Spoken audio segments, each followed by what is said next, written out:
And we're back with more in our World Lead. While President Trump makes progress on trade in Asia, he is currently icing out America's neighbor to the north, announcing an additional 10% tariff on Canada, apparently irked by a TV ad paid for by the Canadian province of Ontario, an ad that ran on U.S. TV networks, an ad that used parts of an anti-tariff speech by former President Ronald Reagan in 1987. Something strange and shocking just happened between the United States and Canada, and no one knows what will happen next.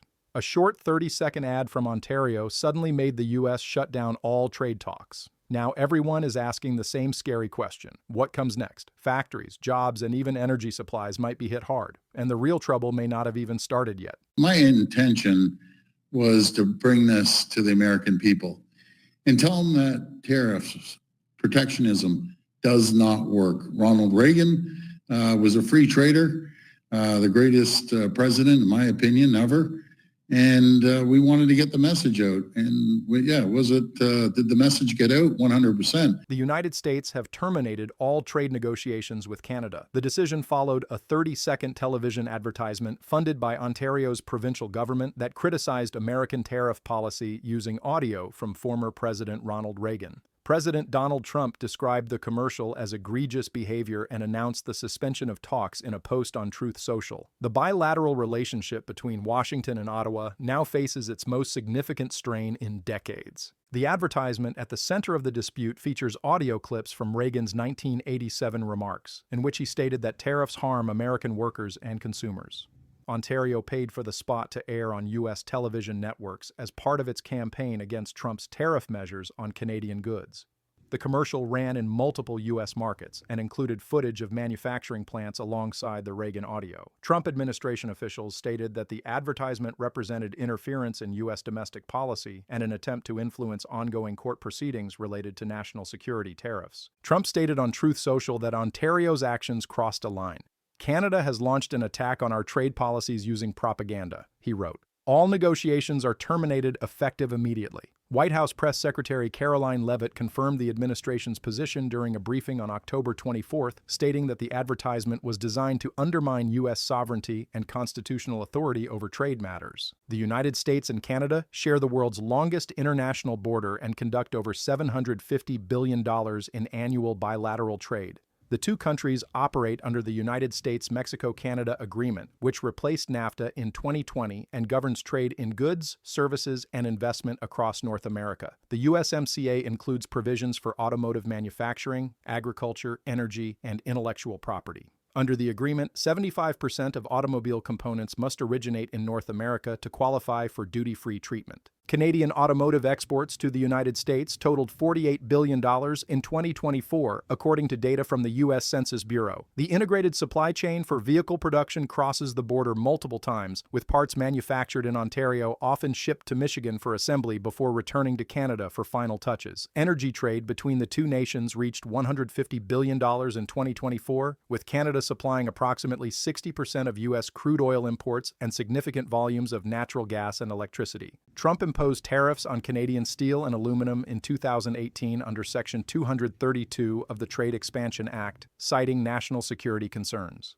Those duties were temporarily lifted in 2019 but reinstated in early 2025 after Canada refused to accept U.S. demands for quotas on certain agricultural products. The current tariff rate stands at 25% on steel and 10% on aluminum. Canada retaliated with countermeasures on U.S. dairy, pork, and manufactured goods worth $12.8 billion annually. Ontario Premier Doug Ford responded to the termination of talks by stating that his province would not back down. "We will defend Ontario workers and businesses against unfair tariffs," Ford said in a statement released October 24th. President Trump's decision to end negotiations shows he is not interested in fair trade. Ford added that Ontario would continue its advertising campaign and would not apologize for using Reagan's words. Canadian Prime Minister Justin Trudeau convened an emergency cabinet meeting on October 25th to discuss the breakdown in negotiations. Trudeau stated that Canada remains open to dialogue but would not compromise on core principles.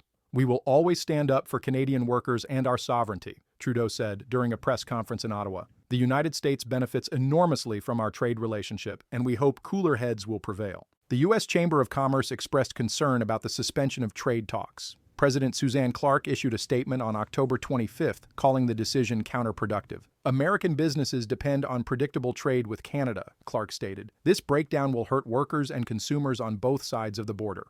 The National Association of Manufacturers echoed that sentiment, noting that supply chain disruptions could cost U.S. manufacturers billions in lost productivity. Canadian officials indicated they are exploring alternatives to reduce economic dependence on the United States. Finance Minister Chrystia Freeland announced on October 26th that Ottawa would accelerate trade diversification efforts, including deeper engagement with the European Union and Asia-Pacific markets. Canada signed the Comprehensive Economic and Trade Agreement with the EU in 2017 and is a member of the Comprehensive and Progressive Agreement for Trans-Pacific Partnership, which includes Japan, Australia, and 8 other Pacific Rim nations. Export Development Canada projected that the termination of trade talks could reduce Canadian GDP by 1.2% in 2026 if tariffs remain in place and no resolution is reached. The agency's report, released October 27th, stated that manufacturing, agriculture, and energy sectors would face the most significant impacts. Canadian manufacturers have already reported delayed investment decisions and canceled expansion projects due to trade uncertainty. U.S. industries reliant on Canadian inputs also face consequences. The American Automotive Policy Council stated that tariffs on Canadian parts could increase vehicle production costs by $2,000 to $3,000 per unit.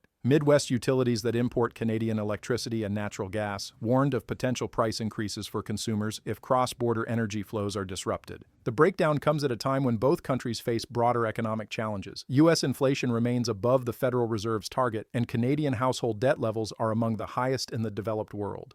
Trade tensions add another layer of complexity to economic management in both nations. Trump's decision to end negotiations marks the first time since the 1980s that formal trade talks between Washington and Ottawa have been suspended. The Reagan administration and Canadian Prime Minister Brian Mulroney signed the Canada-U.S. Free Trade Agreement in 1988, establishing the framework for North American economic integration that continued through NAFTA and the USMCA.